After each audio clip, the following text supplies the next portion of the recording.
Hello everyone, welcome back to my channel Love for Journalism or Love for Journalism with Sonia Mane. রবিবার ঠিক রাত 9টার অবশ্যই সঙ্গে তোমরা।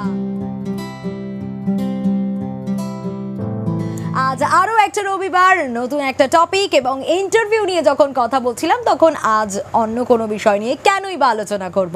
অবশ্যই এই ইন্টারভিউয়ের সিরিজগুলো তোমাদের যখন ভালো লাগছে তখন অবশ্যই এগুলো নিয়ে আলোচনা করাটা খুব প্রয়োজন এবং এক একটা টিপস অ্যান্ড ট্রিক্স তোমাদের সঙ্গে শেয়ার করছি। শুধু তাই নয়, যারা জার্নালিস্ট হওয়ার স্বপ্ন দেখো, আমার যে ছোট ছোট ভাই বোনেরা, এই এপিসোডগুলো শুধু যে তাদের জন্য এমনটা নয়, এই এপিসোডগুলো সবার জন্য, স্পেশালি যারা ফ্রেশার্স, যারা আসতে চাও, নতুন ফিল্ডে কাজ করছো, প্রত্যেকের জন্য, যে ফিল্ডেই থাকো না কেন, প্রত্যেকের জন্য ইকুয়ালি ইম্পর্টেন্ট এই প্রত্যেকটা টিপস অ্যান্ড ট্রিক্স। এবং তোমাদের কথা শুনেই বুঝতে পারছি তোমরা অনেকে অনেক ফিডব্যাক দিচ্ছ।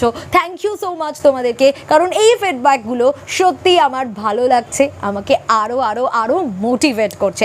Thank you so much. এবং এইভাবেই একটু একটু করে আমার লাভ ফর জার্নালিজম পরিবার বাড়ছে, এইভাবেই তোমরা পাশে থাকো, সাথে থাকো, এটুকুই চাওয়া। চলো শুরু করা যাক। আজকে আরও একটা টিপস দেব তোমাদের। আজকের টিপসটাও ইন্টারভিউ সংক্রান্তই। আগের দিন যেগুলো বা আগের বেশ কয়েকটা এপিসোডে যা বলেছি সেগুলো নিশ্চয়ই তোমাদের মনে আছে। আজকে আর সেগুলো আমি রিক্যাপ করছি না, সেগুলো তোমরা অবশ্যই দেখে নিও। আমি অবশ্যই লিঙ্ক দিয়ে দেবো একের পর এক যে টপিকগুলো রয়েছে ইন্টারভিউ সংক্রান্ত। একেবারে আলাদা একটা প্লে লিস্টও করা আছে, সেই প্লে লিস্টেও তোমরা যেতে পারো, যেখানে তোমরা ইন্টারভিউ সংক্রান্ত সব কিছু একটা প্লে লিস্টের মধ্যেই পেয়ে যেতে পারো লাভ ফর জার্নালিজমের ভেতর। অবশ্যই মাথায় তোমাদের রাখতেই হবে। আচ্ছা, পাঞ্চুয়াল হওয়া এটা কতটা জরুরি? নিশ্চয়ই তোমাদের মনে হচ্ছে যে কথাটা শুনে পাঞ্চুয়াল তো হতেই হয়, পাঞ্চুয়াল হওয়া ভীষণ জরুরি। সবসময় আমরা বলি বি পাঞ্চুয়াল, কিন্তু ইন্টারভিউয়ের ক্ষেত্রে আমার মনে হয় বিষয়টা একটু অন্য হওয়া দরকার। কি মনে হচ্ছে, কি হওয়া দরকার? পাঞ্চুয়াল হওয়া দরকার নয়?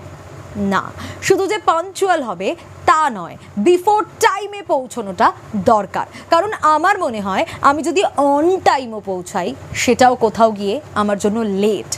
কেন লেট? কারণ সেখানে পৌঁছানোর পর, সেই অফিসটায় তো তুমি প্রথমবার ইন্টারভিউ দিতে যাচ্ছ, সেখানে পৌঁছানোর পর তোমার নিজের মাইন্ডসেট দরকার, তোমার নিজের অ্যাটায়ার ঠিক রয়েছে কিনা, তুমি অ্যাকাস্টমড হওয়ার জন্য তো একটা মিনিমাম টাইম দরকার। সেখানে গিয়েও কিন্তু তোমার কনফিডেন্স বিল্ড হবে। You have to be very confident, সেটা নিয়ে কোনো কথাই নয়, সেগুলো টিপস তো আমি আগেই দিয়েছি। কিন্তু এছাড়াও তোমার ওখানে পৌঁছে অ্যাটলিস্ট 10 to 15 মিনিটস দরকার। তাহলে তোমার অ্যাটলিস্ট 20 মিনিটস আগে পৌঁছানো দরকার। ধরো তোমার দুপুর 2টোর সময় টাইম, তুমি চেষ্টা করবে 1:30 থেকে 1:40 মধ্যে পৌঁছে যাওয়ার।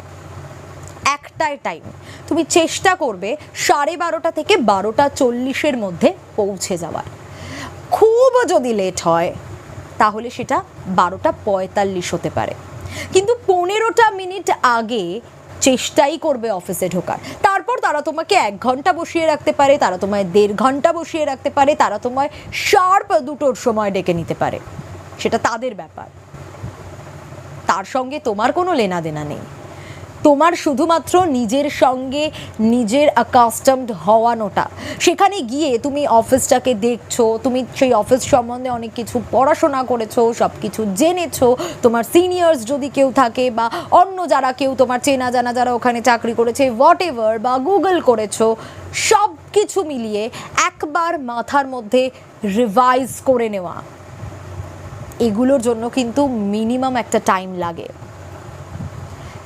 ধরো সেই কোম্পানি তোমায় 1 ঘন্টা বসিয়ে রাখলো না, 1 ঘন্টা বসিয়ে রাখলে তো তুমি 2টোয় পৌঁছচ্ছ, 1 ঘন্টা টাইম পাচ্ছ, সেই সময়টা টেনশন না করে এই কাজগুলো করবে।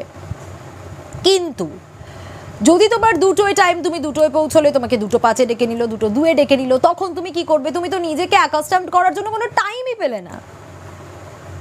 এটাও কিন্তু এফেক্ট ফেলে এবং এটা খুব ইম্পর্টেন্ট। তার আগে নিজেকে কিছুটা সময় দেওয়া ওই অফিসের মধ্যেই।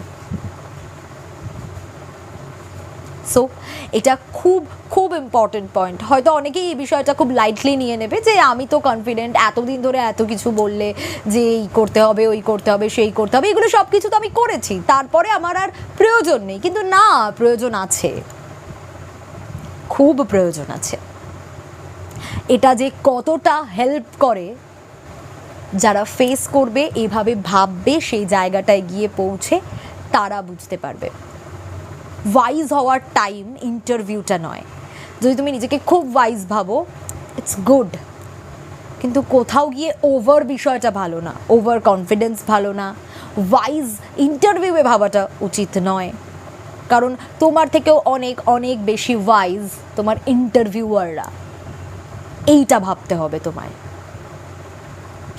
সো এই দুটো টিপস কিন্তু মাথায় রাখতে হবে বাকি টিপসগুলোর সঙ্গেও। আজকে ব্যাক টু ব্যাক দুটো টিপস দিয়ে ফেললাম তোমাদেরকে, এবং অবশ্যই যদি এই ভিডিওটা ভালো লাগে, এই ভিডিওগুলো আমি বেশি বড় করছি না, কারণ খুব বেশি বড় ভিডিও সত্যি দেখতে ভালো লাগে না, কারণ তোমাদের কাছে টু দ্য পয়েন্ট যদি বিষয়টা পৌঁছয় তোমাদেরই ভালো লাগবে। সো এই ভিডিওটা আর বড় করছি না। যদি এই ভিডিওটা তোমাদের ভালো লাগে, please do like, comment, share and subscribe করতে ভুলো না। Love for journalism with Sonia. আর দেখা হবে তোমাদের সঙ্গে আবারও আগামী রবিবার। যদি এই ভিডিওটা ভালো লাগে, please do like, comment, share and subscribe করতে ভুলো না। Love for journalism with Sonia. প্রত্যেকে ভালো থাকো, সুস্থ থাকো। আগামী রবিবার রাত 9টায় নতুন ভিডিও নিয়ে দেখা হচ্ছে। প্রত্যেকের সঙ্গে থেকো। লাভ ফর জার্নালিজমের বাবাই।